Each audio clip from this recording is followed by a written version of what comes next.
안녕하세요. 16주차 따봉이에요. 제 옆모습 어떤가요? 제 제법 자랑 같나요? 우리 엄마, 아빠, 의사 선생님 모두 제 코랑 입에 집착해요.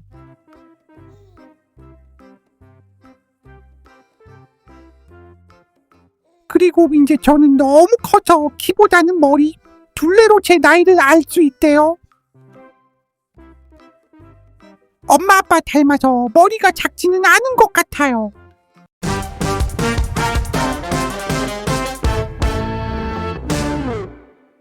임신 15주차, 16주차. 와, 벌써 15, 16주차에 접어들었죠. 네. 보통 임신을 초기, 중기, 말기 이렇게 나누는데 초기를 16주차까지 라고 하죠. 그래서 다행히 초기를 넘겼습니다. 와! 대부분 약간 위험하고 걱정되고 하는 게 초기에 몰려 있긴 한데, 그래서 이제 중기 부분부터 찍을 영상이 있나 싶긴 한데, 그래도 임신과 관련된 이야기는 남겨보도록 하겠습니다. 그래서 일단 임신 15주차에서 16주차 있었던 일. 첫 번째. 빠밤. 자동차 보험. 보통 알고 계실 거예요. 그 임산부에게 주어지는 몇 안 되는 혜택 중에 하나가, 그 중에 하나가 자동차 보험이 할인된다. 저희는 15주차에 진행을 했지만 그 전에 임신이 확인되는 순간에 진행을 하셔도 되는데, 그 전에 이런 막저런 할 것도 많고 아이가 건강하게 클지 안 클지도 모르기 때문에 저희는 초기가 다 지나고 나서 신청을 하게 됐어요. 그리고 이게 환급도 받을 수 있어요. 네. 지나간 돈도 환급을 받을 수 있기 때문에 조리원이나 그 다음에 태아보험처럼 앞서서 챙기지는 않아도 되는 항목이다. 대신 자동차 보험이 1년마다 갱신이잖아요. 근데 재가입을 하고 나서 하면은 그건 또 혜택을 못 받는다고 하니까 본인이 언제 갱신인지 봐서 그거만 맞춰서 하시면 될 것 같아요. 임신 주수보다는. 네. 그래서 저희는 6월에 갱신이어서 5월에 좀 맞춰서 환급 받는 거랑 할인 적용까지 한 번에 진행을 했는데 쉬워요. 그리고 이렇게 처리가 빠른 것도 처음 봤다. 필요한 거는 단 하나. 임신 확인서. 보험 처리가 원래 좀 걸리잖아요. 원래 그렇죠. 이거는 신청하고 임신 확인서 내자마자 그냥 바로 입금이 돼버려요. 오, 웬일이죠? 그래서 본인이 가입한 보험사에 연락만 하시면 돼요. 그러면 아마 그 임신 확인서 보내주세요 하실 거예요. 근데 저희 같은 경우는 동부화재에 자동차 보험을 가입했거든요. 동부화재 같은 경우는 임산부 자동차 보험 할인 혜택 이름이 베이비 인카 혜택이에요. 왜 이렇게 어렵게? 베이비, 그래서 거기 검색어에 베이비 인카 검색하면 들어가서 이제 하라는 대로 입력을 하고 나면 환급이 되고 가입도 됩니다. 그래서 몇 프로 할인이 되냐, 이게 좀 나이에 따라서 다르고 첫째냐 뭐 이런 거에 다른데 저희는 만으로 현재 39살 이하이고 또 첫 번째 아이고 하다 보니까 17.1% 할인이 되더라고요. 그래서 환급 신청도 했는데 처음에 9천 얼마가 환급됐죠. 네. 그래서 너무 적은 거예요. 저희가 경차를 타고는 있지만 1년에 내는 자동차 보험이 60만 원 정도 되는데 그중에 10%면 100만 원. 그럼 6만 원. 최소한 뭐 6만 원 안 돼도 만 원은 넘어야 될 것 같은데 9천 얼마밖에 안 돼가지고 좀 이상한 거예요. 그래서 내가 뭘 잘못 알았나? 해서 다시 전화를 했습니다. 상담한테 전화를 해가지고 계산법이 뭔가요? 그거를 좀 알고 싶다. 설명해 주실 수 있나요? 그랬더니 다시 확인을 해보겠대요. 그래서 다시 확인을 하더니 퇴근 시간 좀 되니까 죄송합니다. 2만 원이 더 들어갔어야 된대요. 이거 좀 이상한데, 이거. 네, 그래서 총 3만 원 정도를 환급을 받았다. 근데 이게 만약에 제가 이 계산법이 뭔가요? 전화를 안 했으면 9천 원 받고 땡 할 뻔했죠. 그렇죠. 근데 계산법은 결국 듣질 못했어요. 그래서 2만 원은 됐고 계산법이 뭔데요? 했더니 9천 얼마만 들어갔던 이유가 임신 확인서에 써 있는 날짜를 잘못 입력을 했대요. 그래서 그렇게 된 거라고, 날짜를 다 재조정을 했더니 2만 원 더 환급이 될 거라고 하면서 다음날 바로 들어오긴 했어. 근데 뭔가 찜찜하더라고요. 그렇죠. 물론 그분들도 전산으로 처리해서 뭐 하시겠지만 어쨌든 본인이 환급을 받았는데 뭔가 좀 이상하다 하면 한번 보험사에 전화를 하셔서 이 금액이 맞냐 확인을 해보시는 것도 좋을 것 같습니다. 그래서 저희는 결과적으로 한 3만 원 정도 환급을 받았고 재가입하는 자동차 보험에도 이 할인을 적용해서 혜택을 받을 것 같아요. 이게 임신한 상태에서만 받는 게 아니라 태아부터 아이가 초등학교? 그때까지 계속 할인을 받는 거더라고요. 그리고 이제 아이가 2명이 되면 더 할인. 예전에는 태아는 인정이 안 되는데 태아까지 이제 확대 적용이 된 거라서 임신을 하시고 나서는 또 챙기셔야 할 꿀팁 중에 하나가 되었죠. 그래서 꼭 적용받아서 환급도 받으시고 할인도 적용받으시길 바랍니다. 그리고 두 번째 빠밤. 아기용품. 빠밤 이거 보여드릴 거야. 짠. 너무 귀엽죠? 너무 귀엽죠? 아, 너무 귀엽죠? 너무 귀엽죠? 붉은 말 에디션. 따봉이의 첫 옷으로 저희가 구매를 했죠. 물론 뭐, 받은 것도 있고, 하지만 저희 손으로 직접 따봉이를 위해 구매한 첫 옷이죠. 맞아요. 그쵸? 단돈 7,000원. 인터넷으로 사면 쿠폰 할인까지 받아서 얘가 9,000 얼마인데 7,000 얼마에 샀다. 그래서 아기용품을 알아보기 시작했어요. 근데 좀 막막해요. 할 게 너무 많아. 맞아요. 그래서 저희는 아기 입에 닿거나 막 그런 거 아닌 이상은 다 당근을 이용하자 했는데 당근도 그 알람을 좀 제대로 신청해야 그죠 원하는 게 뜨지. 막 그냥 무턱대고 육아용품 해놓으면 겁나 알람 뜨거든요. 아, 딱 필요한 거 그때그때 알람 신청을 해서 받자 해서 첫 번째로 저희가 좀 알아봤던 게 유모차. 근데 유모차가 뭐 이렇게 복잡한지 디럭스형, 절충형, 휴대용 유모차만 3대를 준비를 해야 되더라고요.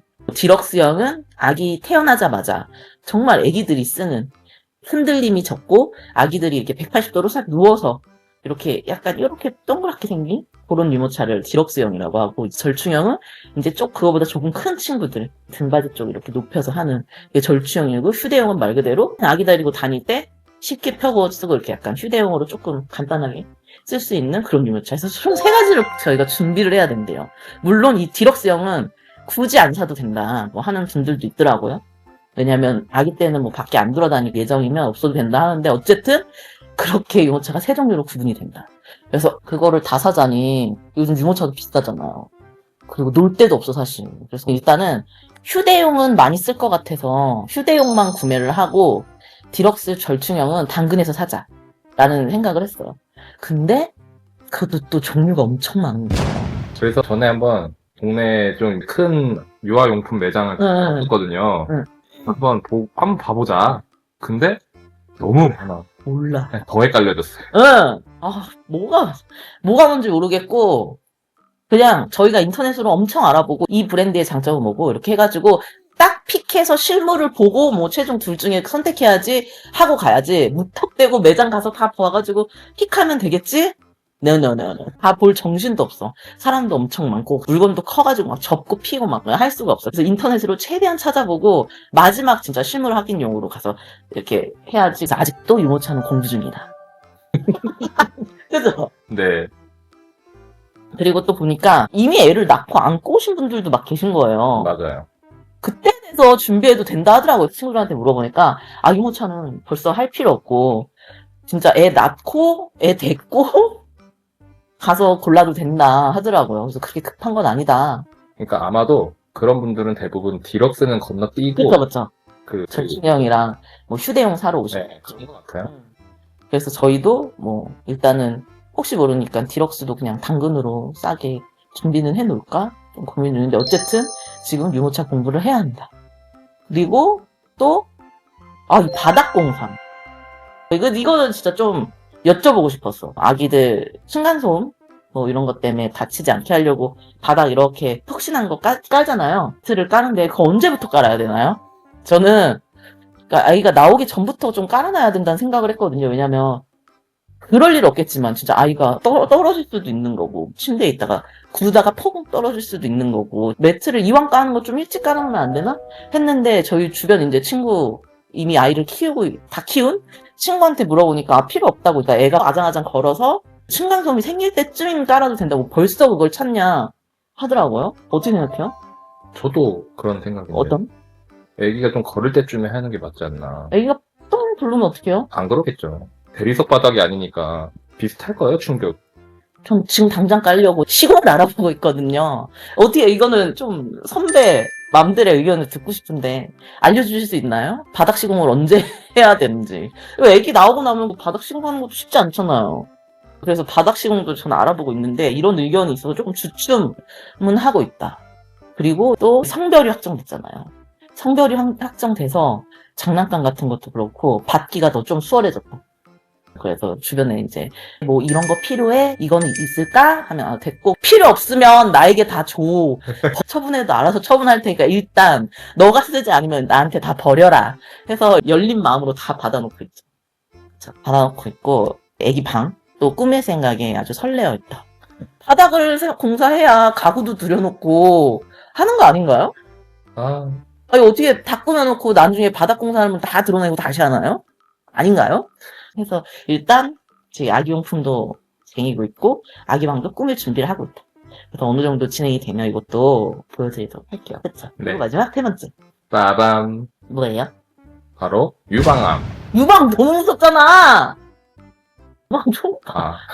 아, 유방암이라고 그랬어? 오 유방 초음파. 빠바.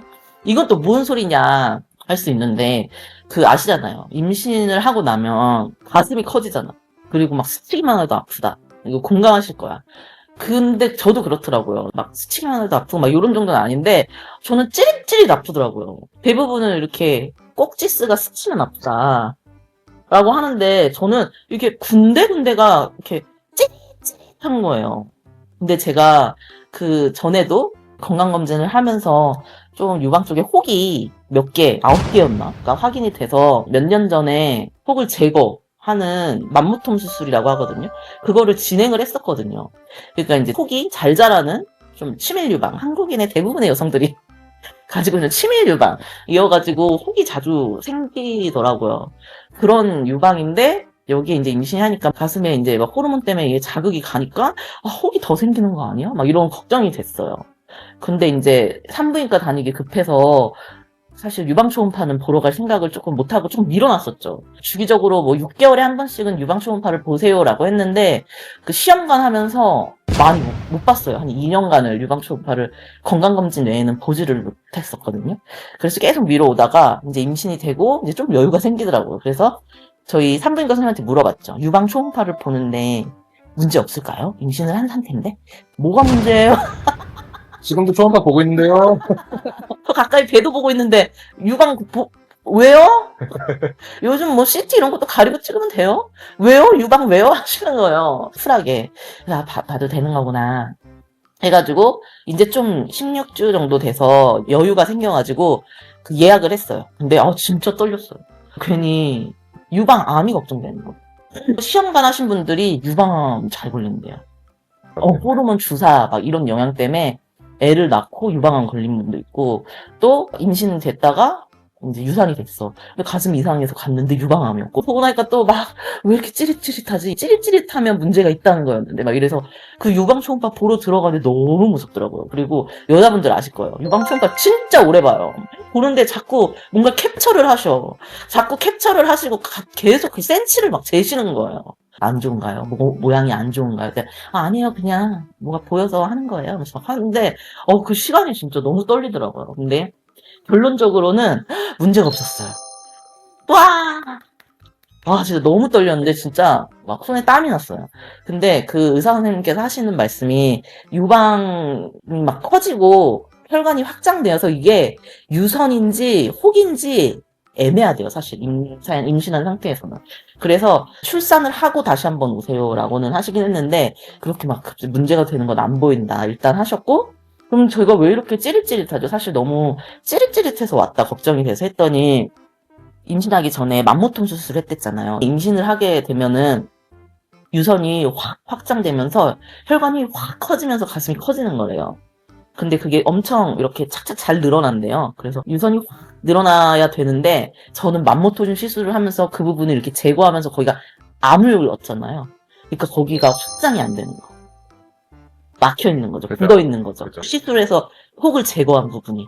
그래서 제가 찌릿찌릿 아픈 데가 확장이 안 되고 막혀버리고 있으니까 거기가 찌릿찌릿 아픈 거라고 하더라고요. 그래서 생각해보니까 제가 제거를 했던 부위들이 찌릿찌릿하더라고요. 그래서 그거는 걱정 안 해도 된다. 근데 그 아픈 부위가 어디가 제일 찌릿하세요? 했을 때, 아, 여기요. 정확히 찍을 수 있는 정도가 되면 위험한 거라고. 아, 이쯤이었나? 하면은, 괜찮은 거라고 하시더라고요. 일단은, 현재로서는 문제가 없으니까, 출산하고, 좀, 모유술도 다 끝나고, 다시 한번 보자고 하시더라고요. 휴. 그래서 이것도 꼭 필수로 15주, 16주 차에 하셔야 될 건 아닌데, 좀 무섭더라고요. 막 가슴이 커지면서 갑자기 막 찌릿찌릿하고 하니까. 그래서 혹시나 그런 분들은 유방 초음파를 임신 중에 봐도 전혀 문제가 되지 않으니까 참지 말고 가서 체크를 해보시는 것도 좋을 것 같다. 특히 시험관을 하시는 분들. 그래서 이렇게 16주를 지났습니다. 일단 여기까지 큰일 없이 와서 참 다행인 것 같아요. 다음 진행되는 일도 이제 별일 없었으면 좋겠어요. 이제 산부인과도 4주에 한 번 오래요. 예전에는 매주 갔었는데 이제는 뭐 2주, 4주 뭐 그냥 나중에 오라고 하더라고요. 이제 4주에 오라고 하셔가지고 찍을 컨텐츠도 없을 것 그게 조금 아쉽네요. 같은데. 이벤트가 점점 없어지고 있습니다. 뭐 다행인 거죠. 그래서 어쨌든 이렇게 이제 2주마다 남겼던 영상을 뭐 4주가 될지 뭐 어떻게 될지는 잘 모르겠지만 이런 이슈들이 있으면 조금이라도 도움이 될 것 같으면 남겨보도록 하겠습니다. 그럼 이제 저기 끝! 안녕. 뿅! 기영이 그렇게 걱정했었어 가슴? 그럼 나한테 티 안 냈는데.